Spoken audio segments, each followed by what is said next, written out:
How's it going, Hello. guys? There they are. Hey, nice to see you, Eric. Good to see you guys. Welcome. Thank you. Thanks Nice for to having meet you as well. I'm Dustin, Nice Hey, to meet Dustin. you, Dustin. also of Swedish descent. Really? Oh yeah. Yeah, we're cousins, and so our grandfather came.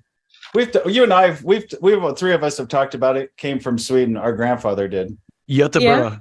Yeah, Yeah. yeah, Ah, Gothenburg. That's Yeah, awesome. Americans would And, call it Gothenburg. Yeah. his mom's side of the family was from Malmo. Oh All right. really? Yeah. That's Oh not yeah. far Yeah. away. Yeah. Yeah, That's very cool. and I think we talked about the Malmo side of the people kind of want to still kind of be. Is it Danish? No. No, what It's gonna be it.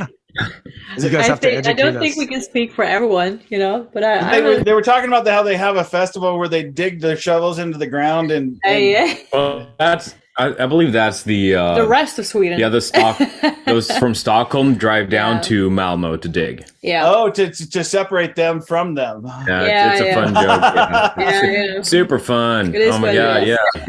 yeah. Hilarious. The jokes on them, we plant our potatoes there. Yeah. So yeah. But that's your guys' area. You're in Skane, right? Yeah. Correct. Malmo is like 40 minutes away Is by it? car. Yeah. Nice. Well, it's Yeah. so good to see you guys. Yeah, Well, thanks for nice taking the to have time. Of Sure, course. So man. thank you for having us. It's getting pretty late here actually, so I hope it won't get too dark. I think we have we a got a ring little- light, so yeah. little You guys got Janky. plenty of light behind you, man. Yeah, just give us a little heads up just in Yeah. case, because now it goes pretty fast. It is 9:30 here in the Oh, does evening. it? We were good with that. Yeah, I think so. Just Yeah. give us a head up.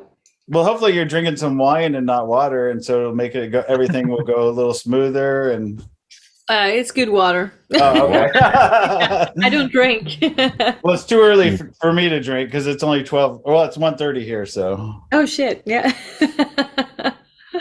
Well, thank you guys for having us. Yeah. so Go I ahead. was going to ask you guys, do you have any festivals in Sweden this summer? Yeah, we have one in Sweden. Will most likely be way more next year. So yeah, this is it will be good for us. This one, Oh, actually, yeah. And then we have the tour coming up in Europe, supporting Pain. So we're focusing on that right now. So next year, I'm sure will be like festival season for us. Oh yeah, Nice. definitely. Yeah. Nice. Will you guys get over to the States anytime soon? They were Well, just we were just there actually Oh. for the first time. It went very well, and we really hope to be back. I mean, we have the visas and all, and it was a great experience. We were there April. Right? April to May. April to Yeah, May, a exactly. month. Yeah.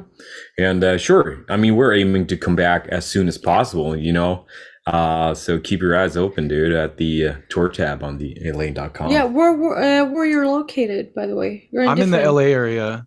LA. Hey. Yeah. We played there at the 1720, I Yeah, think it was yeah, called. Oh, okay. I've been there. It was really good.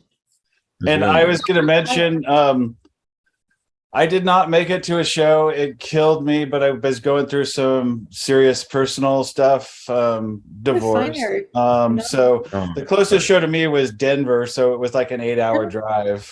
Yeah. dude, But that Distances. that was some high mountain air also in Denver.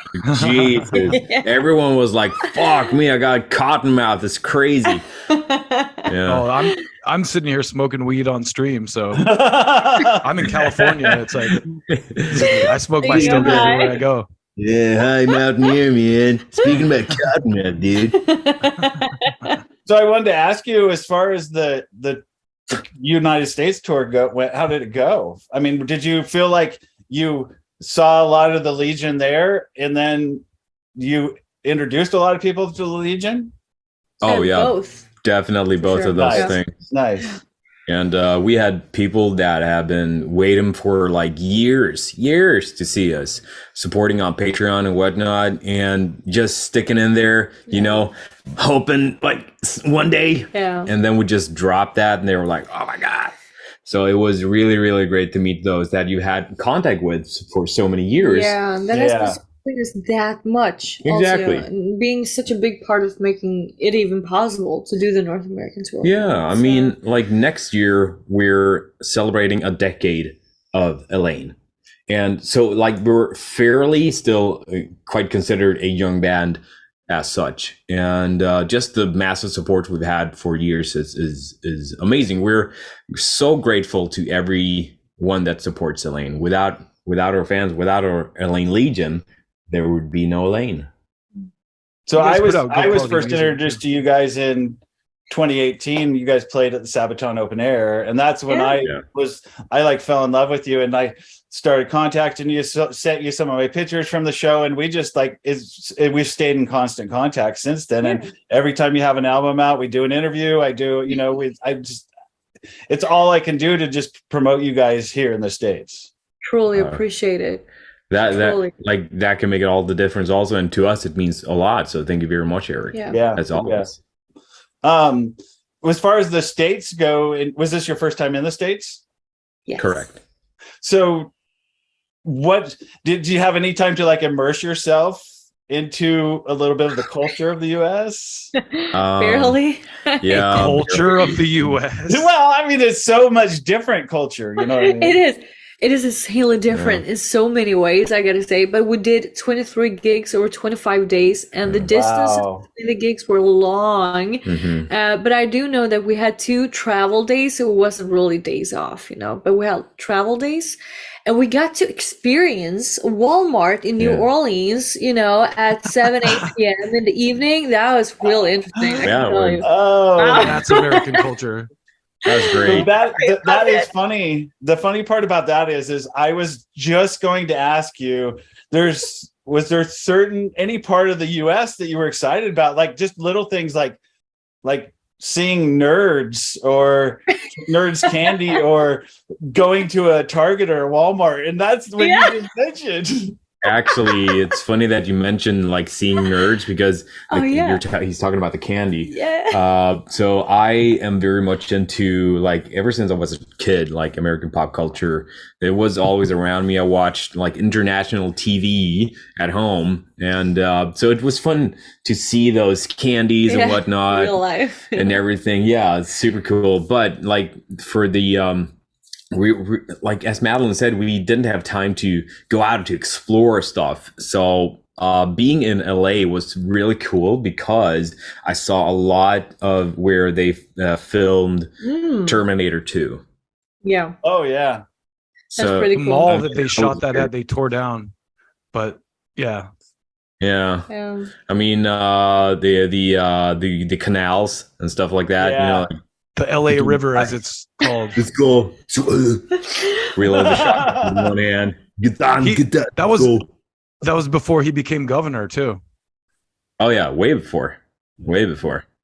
No, it was very cool to experience some of these things. And the donuts in Portland. Oh my God. Oh yeah, Voodoo Donuts. Oh, Voodoo Donuts. Yeah. Hello.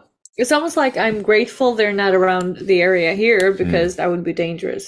That wouldn't be possible. Yeah, but it's probably banned in Europe. Most poisonous food is banned in Europe. I felt great. It's nice, jelly and sugar. Yeah, and the occult bookshop just across the street as well in Portland. There was so many small things here and there. That was like it was a fun experience, What about like roller food? Did you have any roller food? Is what we call it. Roller food. Yeah, like you go to the gas station and they've got the food on the wheels that sit there and turn. Oh fuck no, no food Does poisoning. People eat that? Oh yeah. What Why Eric's the asking hell? is, did you guys escape the U.S. without getting diabetes? No diabetes. We're doing well, but I gotta say, it was a little bit too much of salt in some of the things that I ate on a daily basis. It got me a little scared, actually. I was like, the sodium levels here? What's up? Yeah, that's quite ironic because you always hear, gotta watch out for that sodium, and there's fucking salt in everything. And by the way, it's not diabetes, it's diabetes, right? Diabetes. Right? Diabetes. I was joking with Eric that I feel like at least 75 to 80% of Sweden are rock stars who just, tour Europe or tour the US like half the year and then spend the rest of the year in the fjords. Like every band we've talked to is Swedish. I'm just like, does anyone there work in an office or anything? Yeah, right. I think it's like a little bit of the other way around, right? Yeah, but Really? we have so many bands though. Like Yeah. the music export from Sweden is insane, and especially with metal. Yeah. Actually, Yeah. rock and metal.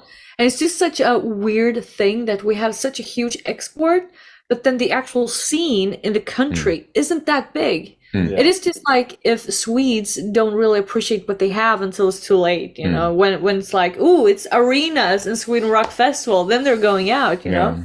I was, You know, uh, that almost proves my theory though, because everyone there is like, oh, we don't want to rock out right now. We're like on vacation right now. We're taking but that was what I was going to say, that it's not that a lot of people in Sweden are musicians, but a lot of musicians are Swedes. Yeah. So it's the other way around there. I mean, man, there are a lot of people that can't hold a note in Sweden. I can tell you that. So, but there are a lot of lovers of music. So it's very fun that, like that, as you said, Madeleine, that the scene itself isn't that big in Sweden, but we have a huge number of people that enjoy that music. Yes. And they would want that scene, but Sweden is like, no. And it's a little bit too much pop culture, you know, nowadays, you know, but it is what it is. I'm sure it will come back at some point. All when music is good music anyways. People are noticing how much people like the Sweden Rock Festival actually attracts, right? You cannot just deny that. So Correct. I feel positive that one day maybe we can make it back to the more commercial radio stations. Who knows? Maybe not Eleine, you know, pretty heavy, but still. Well, yeah, you never know. As you say, don't close that door. No, and right? all good music is good music. That is Yeah. what was what I was going to say. Who would have thought Slipknot would be as big and as long lasting as they've been? You know, it's like Exactly. anything's Yeah. possible. Yeah, legendary level at this point, you know. Yeah. It's very impressive. Great songs too, like heavy stuff, but also some really great like hooky songs. Yeah, right? Exactly. Oh, definitely.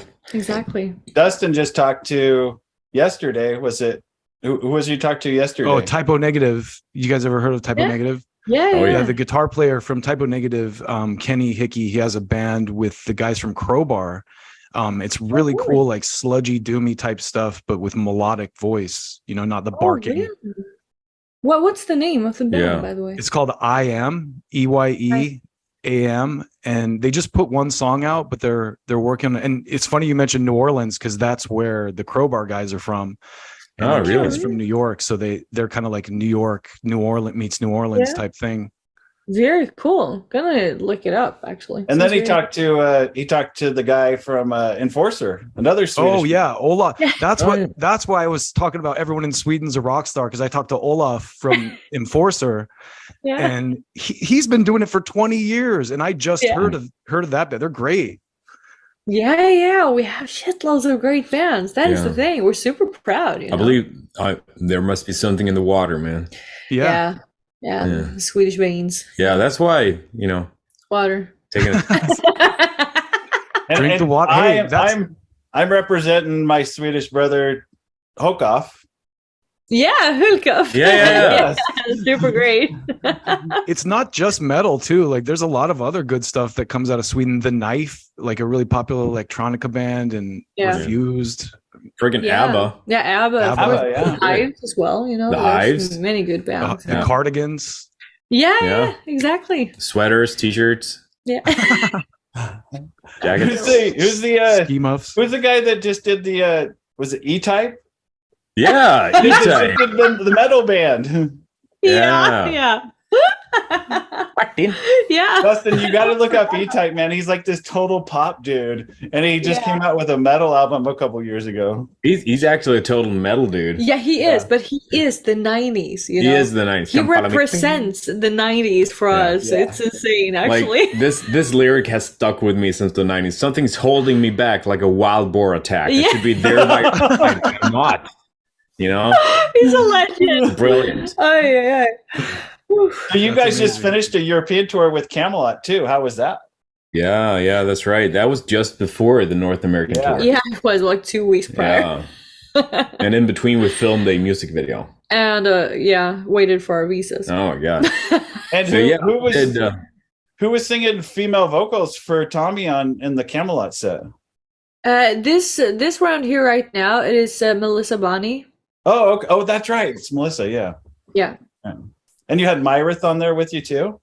Yeah, correct. Correct. Nice. It was great to meet all of the fans there as well. I mean, we noticed that Eleine has grown exponentially. Yeah, and there are a lot of people there on the European roads that really just like it basically exploded what we could see, because we also released We Are Legion when we headed out on that tour, and people were just like smashing, just singing along, really pumping that vibe.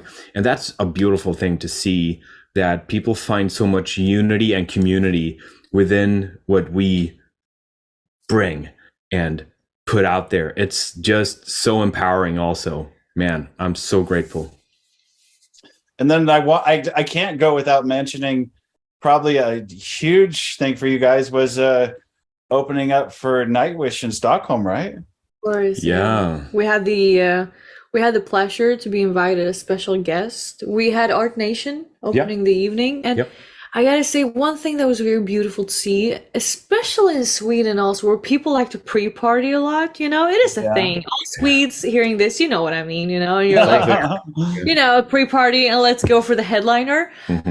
But it was full house when the opening act, Art Nation, started. Wow. I was like, what the hell is happening? Like, the promoters were like, is this really happening? And the audience was on it. Yeah, they were. And when we entered the stage, it was one of the highlights in our careers. It was an absolutely beautiful crowd. They were so on it. They sang along, and the ones that hadn't seen us or heard about us or, whatever, they just embraced it. And it was a beautiful evening. It was insanely good. And of course, Nightwish just bam. It was great, their performance. Everyone did a great performance, and I believe, this is cheesy, but I'm going to do it, the best performance was from the audience. Oh my God. They brought the heat. Plus points. Yeah, thank you. But the fun thing here is that last week we were in Germany at the EMP stores to do a session tour for our upcoming album that is released this Friday. Yeah, exactly. Remain, and there was this family that drove down from Stockholm who had seen us at the Nightwish gig. To Dortmund. Yeah, to Dortmund. Yeah, exactly. Pretty far. So they drove down and they were like, hey, what's up? It was beautiful. It's beautiful. And they took this opportunity to go out on a little trip with the family, and just like meet the band that they enjoyed so much. Yeah, it was beautiful. Great.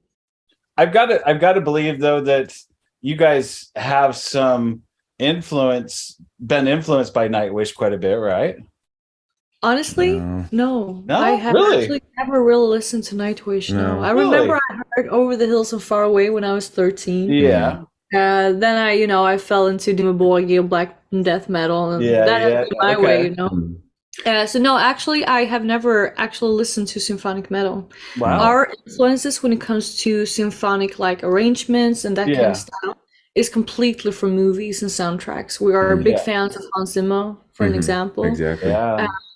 But I do understand that some might think that, okay, you're like influenced by this, but no, it's not. And I think that if you dig a little deeper in how our music is, you can actually hear the influences that are everything from death metal to grunge and thrash, especially. We're a bit more riff-based as a band in the symphonic metal genre than I think many others are. And I think it really shows a little bit more on these two previous albums, Dancing in Hell and We Shall Remain. Oh, definitely. And that's not taking away that Nightwish are great musicians, really great good. musicianship, They're really killer good. songs and everything. But as Madeleine said, it really hasn't been an inspiration. Me neither. I haven't really listened to them like that. I of course appreciate their music, but growing up I didn't listen to it. And I was more into Madeleine was more into black, right? Yeah, and death metal. Black and death metal. I was more like thrash metal and grunge and stuff like that. And growing up with old video games, forget about Mega Man. Come on, that's metal. Yeah. And, Transformers in the 80s, the theme there. Come on, metal everywhere. And Doom. Doom, Metallica on a video game. Yeah. So let's talk about the new album then. A little bit. Like I've been listening to. So to me, the last album, I just want to I just want to give my thoughts on it, and you can tell me if I'm wrong or right or anything, whatever. I see this album as a progression from Dancing in Hell. Like Dancing in Hell felt like being in hell and just trying to survive and live with being in hell, whereas We Shall Remain is almost celebrating coming out of the depths of hell and living life to the fullest. Yeah, I would say that is pretty spot on. And it wasn't intentional. That is the thing. No. You know, we just write about what we experience and what we feel, and what is coming out is what's coming out, you know. And it's very interesting that you just actually pinpointed it that well, you know. Oh, yeah. Because it is what happened, and that is how it is. So yeah. And I feel like the song We Are Legion pretty much just encapsulates that whole thing right there. Yeah. That's a great tune. I'm gonna throw in also Not Forgetting the Battles. Exactly. Exactly. Yeah. Deal with the aftermath of it all, because if you like, everyone has their own personal hell. Like some seem to think that it needs to be really like you're on your fucking knees, you're gonna die. But personal hell is personal hell, regardless of level. It's your thing. Don't try to like dampen it. It's your thing. And for some, it's like crawling on your knees, of course, and getting through that, getting past that, surviving that, and growing from that. It, like, if you just kick back and relax and forget about it, it's going to happen again. So it's like remembering the battles, also remembering everything and growing from that. Yeah. Facing forward, you know. And I see so many that is trying to bury what they have been through. Oh, yeah. That is not the way to deal with things. That is just how I've learned the last couple of years. You know, it's, as you said, then it will repeat itself most likely, or you're living this fake happy life where it will always be like a fucking ghost in the back of your head. It's like keeping a very big secret, you know. It is, and it's not good in the long run. So I mean, that is why we wrote songs like Promise of Apocalypse and Suffering on this album. Exactly. They're like more into depth in what it comes to the actual topic that we're talking about right now. Like actually accepting what you have been through and work from there to see the progress. You know, it is totally fine to, you know, just accept and see that you have actually made a progress. Oh yeah, definitely. And it's great that you mentioned We Are Legion, because that song, I mean, it is, as you say, I believe you, all right. Am I right or wrong? You feel that is a very empowering song, like just chugging along. Yeah. Right. Nailed it. And that song is actually to our fans, to our Legion. Nice. Like the Eleine fans call themselves the Eleine Legion. They started that, and we were like, this is freaking cool. So cute. And we wanted to give them a song. So when we started to work on this, like Madeleine, you say you're a sucker for riffs. I am. It was such a great riff. I fucking loved it. And I was like, yeah, it just came so naturally. Yeah. Like I felt empowered when I heard it, you know? Me too. Like, And it just kept chugging along. And we were like, this is it. You know, this is the song to the Eleine Legion. This is it. And you should see them like on the Nightwish gig, especially this happened there. The intro, da da da da da da. They fucking sang it full voice. It was awesome. It was so empowering for both us and them, and that is what it's all about. That give and take, that unity, the community, the empowerment. It was beautiful. Nice. The audience was singing the guitar riff. Yeah, correct. It's this part in the beginning. I love that. It's like, it is something you have been imagined, like, oh, imagine if people would sing that. Da, da, da, da, da, da. And they did. You know, it's just like, yes. The battle hymn starts, so let's fucking slay, you know? I love it. Powerful. And see, that song reminds me a lot of one of my favorite Eleine songs, which is Ava of Death. I love you know, they're very similar in their way they open up. Oh yeah. Yeah. Chuggy riffing. Yeah. They're like cousins, you know? Yeah, and the thing is that I love that kind because it's very empowering. Like if we're going to work on a very bad Monday morning, just put it on and just embrace the empowerment that it can actually bring, you know. But it's also very good to get all pumped up, you know, if you're going to a concert or a gym or whatever. Saturday morning. Yeah, it's for me, it's so important to have these kinds of songs that makes you feel like I got this, you know. What Dustin, I thought you had a question too. You wanted to ask too. No, I was just commenting on how cool it is that the audience was singing the guitar riff. That's powerful. It is beyond comprehension the first time it happens. It's like me myself, I'm self-taught guitarist also, like, and people singing along. It's just so beautiful, something that we created. Yeah, just like when they sing along in the songs. Sing along in the song, the lyrics and everything. Yeah. Remember the first time we played Enemies? Söderteatern? Yeah. Like, we played Enemies at this gig in a place in Stockholm called Söderteatern. And that was the same day the song was released. Yeah. And they sang the thing, the little lick I do in that was just crazy. Yeah. It's powerful. Yeah. And to me, I mean, the whole album, you know, just it's easily the heaviest Eleine album. You know, it's. Thank you. To me, I thought Dancing in Hell was darker, but this one is more heavy. You know, and I think part of that is rising up from the chaos and celebrating your past and embracing your future, and that heaviness comes out in that way. Yeah, definitely. I agree, man. And as Madeleine said, like Promise of Apocalypse and Suffering, you're like glancing back over to the darkness of Dancing in Hell. So that's this is very interesting because we haven't really thought about it this way that you're laying it out right now. So because we only create what feels right, and that just goes to show that hey, that's a good point. Yeah, I fucking agree. So it's very correct. And see, for me, I take personal note in this because we've talked about this before, but I'm a cancer conqueror. So I've been through the hell.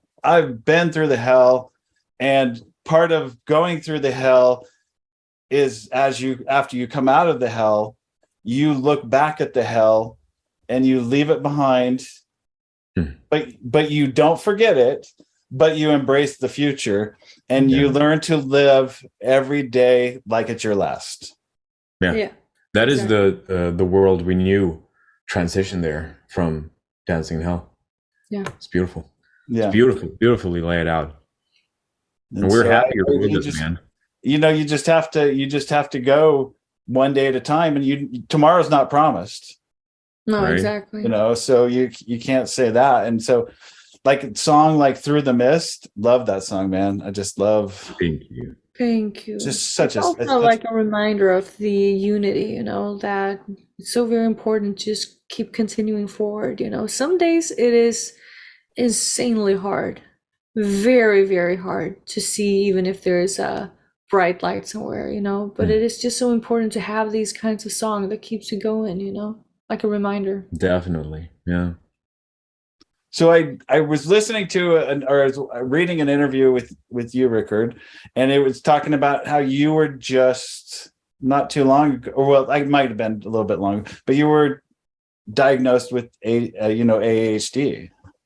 Yeah, correct. And how do you think that influenced your musical style and playing music? A great question. All right. So let's tear it down. I was diagnosed with ADHD when I was 35, right? 34, 35. I think we're around 33, 34. Really? Well, a couple of years ago. Like 4 years ago. Let's say 4 years ago. And like not medicated up until the point, of course, and not medicated after. So I don't know, man. It's hard for me to say how it has impacted my style. It's really hard to say. I couldn't say anyway, actually. It's more about like rediscovering yourself. And many I can go down that sense, road. I can go down that road. Yeah, that's a good one. Yeah, because when I was diagnosed with ADHD, it's like, it's a relief, and it's also, you have to reconnect with yourself and find yourself again. It's like getting to know yourself anew, because so much stuff makes sense suddenly.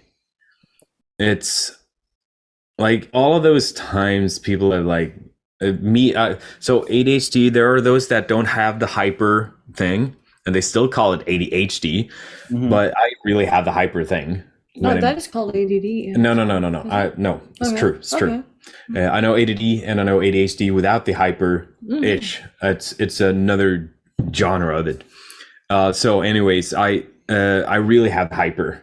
And like all of the times people, calm down, settle down, just squeezing that, constricting that, and like the social filter stuff and stuff like that, man. Many stuff just made sense, and like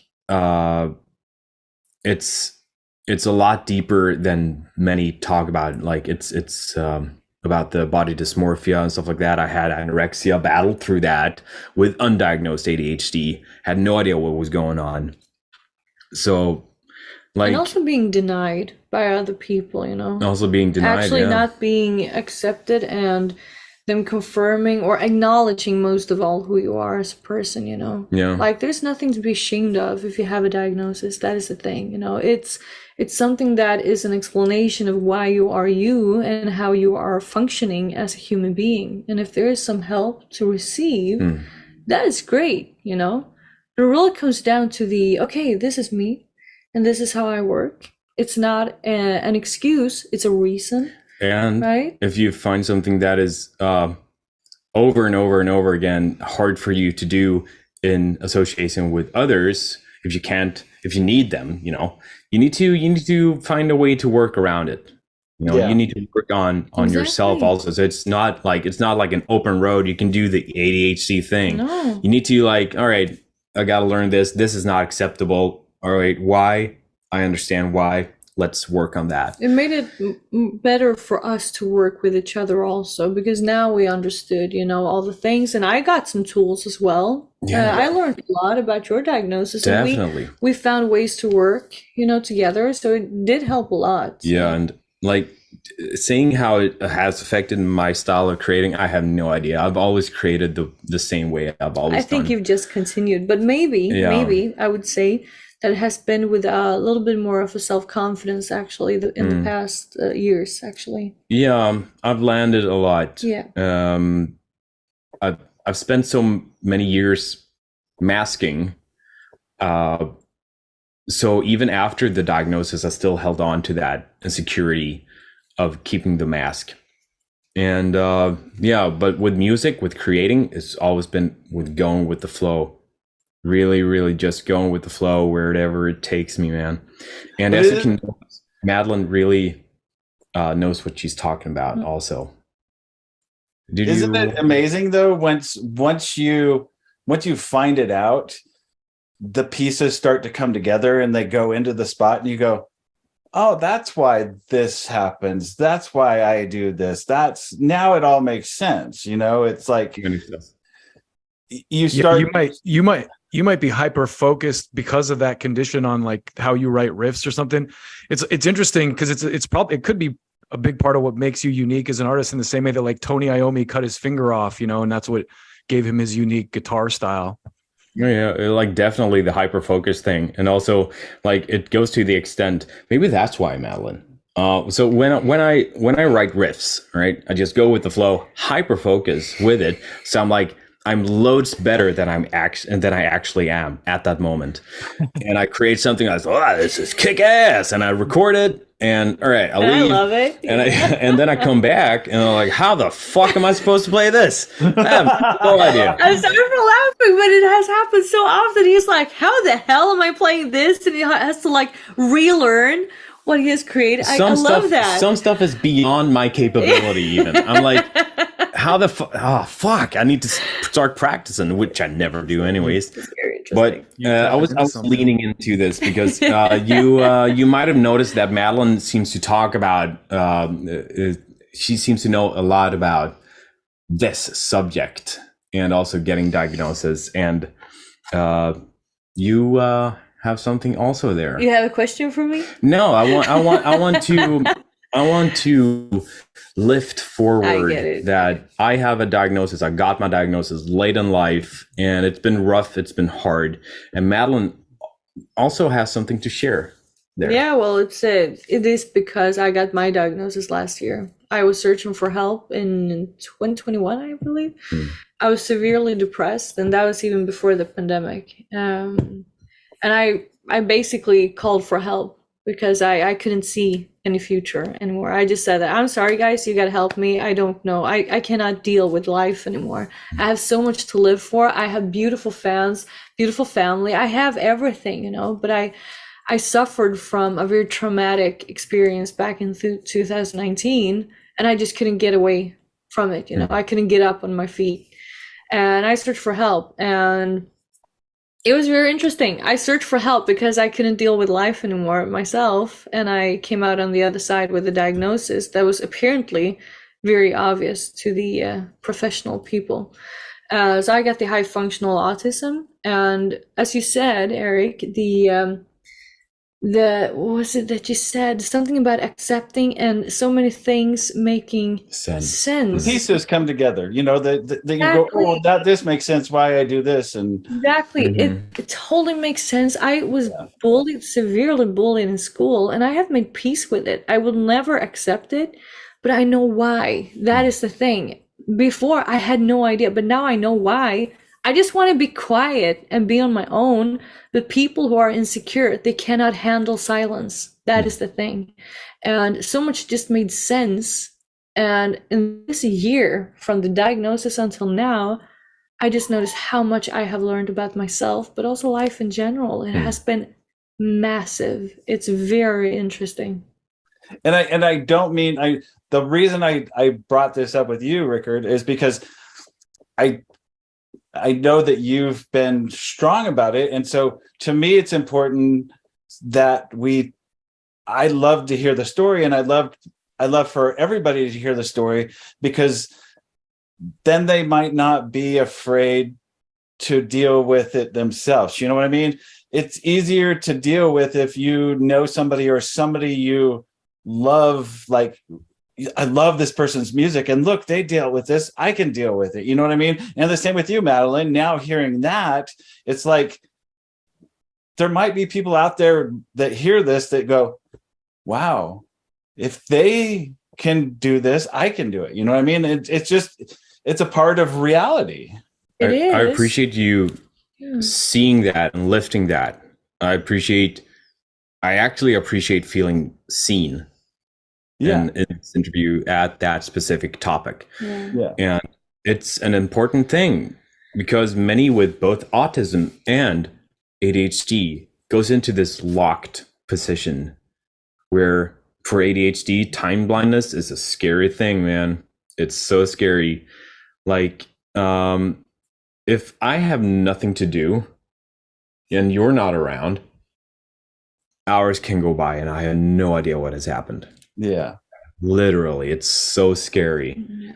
But the very important thing to highlight now when talking about it is that if you're depressed or feel that you need help, whatever it is, there's no shame in searching for help. No. I just cannot stress that enough. There is no shame whatsoever, but I know how hard it can be to pick up the actual phone and make the call, but I promise it is worth it. And it will take time sometimes. It will take time, but you have to stand up for yourself, and that really sucks, but you just have to do it, because there is another way. And it's very important to just highlight. Always get at least a second opinion. If you recognize so much of whatever, ADHD, autism, whatever, if you recognize so much, and they're just like blowing it off, or depression, if they're just blowing stuff off, seek another doctor, psychologist, therapist,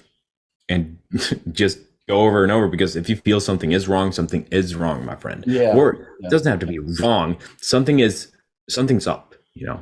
You can pinpoint that, and you can get help.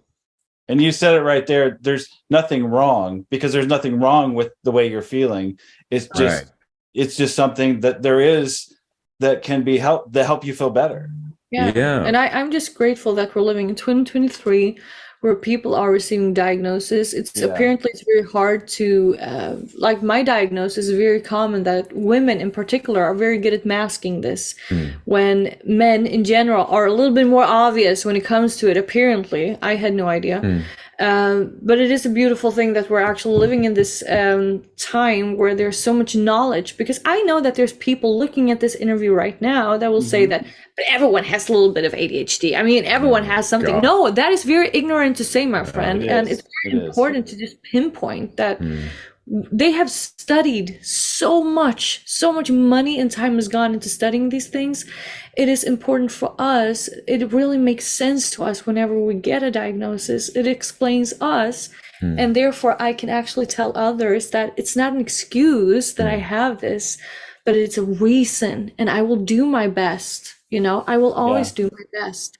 So don't be that guy, you know, everyone has a little bit of ADHD. Don't be that guy. No. It's very disrespectful, you know. It's like saying it was better in the past. No, it wasn't. It wasn't. It's totally fine. We're living in a great time. We do. See, I think about it too, because when I was 12, I think it was, I was diagnosed with dyslexia. Yeah. And so being diagnosed with dyslexia, it put those pieces together for me, why I mismatched words and why reading was so hard for me.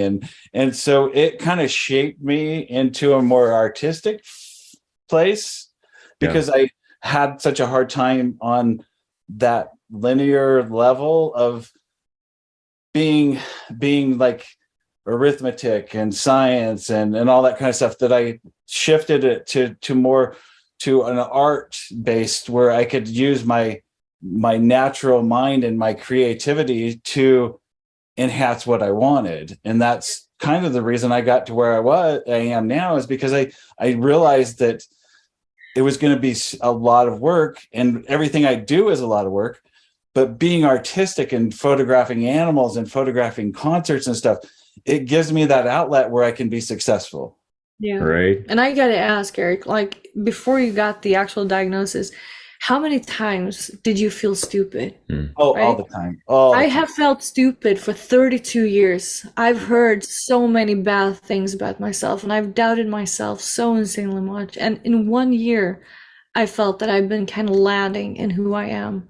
So I really feel that this album right here is the most important from Eleine so far, because there's so much of us. You know, we have been through so much lately, and it just comes out here. You know, it's a very mature album, so to speak. It really feels like we've been growing into who we are. Yeah. You know, and we have accepted everything we have been through, and we're like, we know what we have and who we are. We have nothing to prove. That is the thing. Exactly. Yeah. And you know, it's great to get older. You have less fucks to give, and I love it. It's clear in talking to the two of you too, that you both have a very great passion for what you're doing, and you're both very artistically invested in it. And thank you. We are, and it's very appreciated that you say that. We didn't start with this thing to be money grabbers, so to speak. We don't sit down on the Monday and ask ourselves, what should we do to get more famous and make more money? We just want to survive and be able to do what we love the most, because we've seen what difference it can make for other people as well. Yeah. So now we know that we carry somewhat of the responsibility as well, and we're very proud to do so, you know? And that is why it's very important to us to stay true to ourselves. Yeah. I'm sure the audience picks up on that. I totally, just in the way you guys were talking about the riffs earlier, you know, you could see the enthusiasm. Like, good riffing, right? Yeah. Fuck yes. Man, some of the tracks on this album is just so fun and difficult to play. So many riffs. So many riffs. And you're looking back on saying, how the hell did I write? How did I play that? Dude, I mean, it took forever to learn it again. So. You're doing well, though. You know? You're channeling something beyond yourself. Yeah, Satan. But it's always the same. It's very like intense riffs like that. But also, of course, you need to add vocals on top of it. Oh my God. So often he plays a rhythm and sings in another. It's just very weird. But, you know.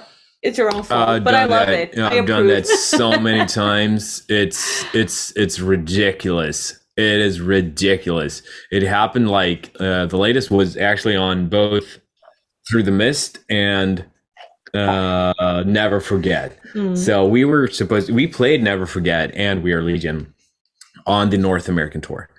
And as we said before, we had like 2 weeks between the European tour and North American tour.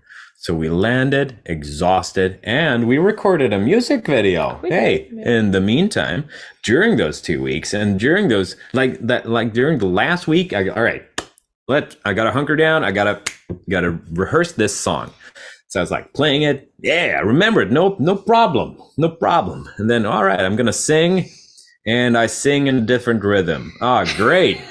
Super great. Do I look like James Hetfield? No, I do not, my brother. And it was. I imagine that he has the same thing going on there, because some of the things that he does, it's like, hey, holy shit! It's like in the backbone. You know what I mean? With the different rhythms of singing and playing, and I just had to hunker down and learn it again. So that was very challenging. You did well. Yeah. I believe that is also due to the ADHD, by the way, my friend. Yeah, it's like, there you go. I'm bored. Let's do something fun. Yeah. Let's do something for future Rikard to panic about. Yeah. Love it. So the other thing I wanted to mention too is we talked about some of your fellow Swedes and some of your how amazing they are. I know this because I'm pretty good friends, but I'm so happy that you guys got to play on the Live Sin album. Yeah, thank you. Yeah, they asked. Oh me, yeah, that's right. It's real fun. Yeah, that turned out awesome.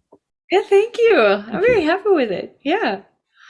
It's funny because I like listening to, I love it, like when you guys do, when other bands go and guest on other bands' albums. I mean, granted, I already knew you guys and I was well entrenched in how awesome you guys were, but for somebody to not know you and hear you on a Live Sin album, it's a great way to transition and get, hey, what's this other voice on here? This is really cool. And then they go, oh, that's Eleine. Let's go check them out. For real, that's something that happens a lot in the rap world that needs to happen more in the metal world. It is. Yeah. But is it just me, or doesn't it feel like when I don't know, Yogi Bear is on Scooby-Oo? You know what I mean? It just feel like that. Hey, you're not supposed to be here. Family Guy. It's kind of nice though. You're here. It's like, wow, I can go. Cool. I guess it depends on how well they blend with what you're doing, right? Yeah. But for me, I had never heard of the 69 Eyes or Yerke until I started listening to Live Sin, and I heard her do that cover of Immortal Sin with him. And I went, oh, that guy's got an awesome voice. So I went and I started listening to him. And now I love the dude. And I've talked to him a million times. And it's just so much fun to get introduced to people from the people you love. You know what I mean? Yeah. So I believe it's a great thing also. It is. So, I mean, with the talent you two possess, I would love to see you have that. Somebody say, hey, come and do this, and then that opens their door to you guys, and I love it. So Dave Grohl, if you're listening, I'm up for it, buddy. Yeah, and I'm sure. I mean, just call, Sure. That would be epic. There's lab tracks. There's so many of Rammstein songs where I feel like, I would love to add that little Oriental vibe to it. That would be just cool. Definitely. Anyway, they're doing their thing, and I love it. One can dream. So anyway, I just wanted to tell you how awesome I thought that was. Really you guys appreciate played on that track. So thank you. Totally. I wanted to ask you too, do you guys have, like, when you're not playing concerts, do you like to go to concerts? Both yes and no. Okay. Actually, I have a little bit of a problem being surrounded by a lot of people. Yeah, I don't blame you. But I mean, I loved watching Rammstein last year. It was too much people for my taste, though. It's very impressive, you know, but I easily feel like I'm stuck somewhere. But it was very impressive, and I've seen so many really good concerts, like Rotting Christ at the 7,000 Tons of Metal cruise. It was such a good set. So yeah, it's but it doesn't happen too often because it usually clashes in the schedule with our own gigs. That is one of the reasons. But of course, we do enjoy concerts. Oh yeah, definitely. Yeah, I mean, nice. like for me, like I watch shows when we're at a show. You know what I mean? Yeah, you usually take the opportunity. Yeah, take the opportunity. And like when we were out with Arch Enemy in Sweden in 2018, right? It was so good, man. Yeah, and Creator at 70,000 tons. 70,000 tons. So good. Yeah, and as you said, Rotting Christ, man, Rotting Christ is always a good show. Always. Yeah. Yeah. And then, so what about like when you guys, when you go to, I'm trying to remember the name, Gerdlund? Do you ride the rides there? Oh, no, it's like 7 hours away, man. I know. I don't do the carousel things. No, it's not my thing. I can go to the toilet. That's a ride. Yeah, I can buy some ice. That's totally fine. Yeah, I stay on the ground. Last year, I came over to Sweden, and the last night I was there, I took my daughter and we saw Saxon at that venue. Gröna Lund. Yeah, Gröna Lund. And actually Liv and Par came to the show with us. Hey. And I was just like, it was the coolest thing to have like roller coasters going around in the background. And you know, when you see a Saxon show, it brings out Saxon fans, and Saxon fans are in denim and leather, and they're just, I mean, these young kids, and they got the denim jackets with their patches all over them and stuff. And here they are walking around in this amusement park. Yeah. So cute. Watching Saxon, all Saxoned up, eating cotton candy. That's it. Exactly. Yeah. Sure. Doesn't get much more metal than that, does it? All right. Dude, who doesn't like sugar? Come on. Yeah. Pour some sugar on me. They can snack about. What? No, Def Leppard. Yeah, I know. Not Saxon. No, right? In metal I got world. so confused. No. Within God, 2 seconds, no. I was like, what? No. That was Def Leppard. Like, pour some sugar on me. He wanted the sugar. You know? Yeah. That is it's what he was about talking sugar. about. Yeah. Cherry pie. Oh man. Yeah. That All these man American really songs. loves No pie. wonder we're so obese. Yeah. Wow. About food. Oh, No he wonder we have loves diabetes, right? That's why diabetes is so prevalent. We just sing songs about sugar. That's a sweet album, man. Terrible. Well, I appreciate your guys' time, and as you know, it's always awesome to talk to you, and I can't wait for the rest of the world to hear this. We Shall Remain comes out this Friday. Well, thank you very much. It's amazing. It's always a pleasure talking with you. It's so nice to meet you, Dustin. You as well. Thank you so much, you guys. It's been great. I'm not as big of a fan as Eric is, so I have to do some homework and dive into your stuff. The stuff I have heard is great. You know, I love the classical tinged symphonic stuff you guys do, and Rikard has some very heavy vocals, and now I got to dive into your riffs though. Yeah, right. Hey, dude, it's man. the riffing that makes it for me. Actually, it is. So, but thank you. Often I believe that it's always about the right song at the right time. Totally. You know, it's gonna connect. So I hope to see you guys over here soon too. I wish I had known you were going to be here and Eric wasn't going to cover you guys. I would have tried to come out. Yeah, Hey. but Next time. hopefully soon, guys. It would be great. I usually say that we are a live band, actually. So let's hope for the best. We will be back, my Yeah. friend. We Yeah, will. you be will. back. You will. Come on, say it in your best Schwarzenegger. I'll be back. We will be back. Yeah. We will be back. I will probably be back, I guess. You know, that is what he said. Yeah. Okay, guys, I'll be back, I guess. Don't go too far. Well, let's stay in touch, and all the best to you guys. It's amazing talking to you. Likewise, Likewise. man. Likewise. Thank you guys so very much. Thanks again. Thank you. Thank you. We'll talk soon. Okay.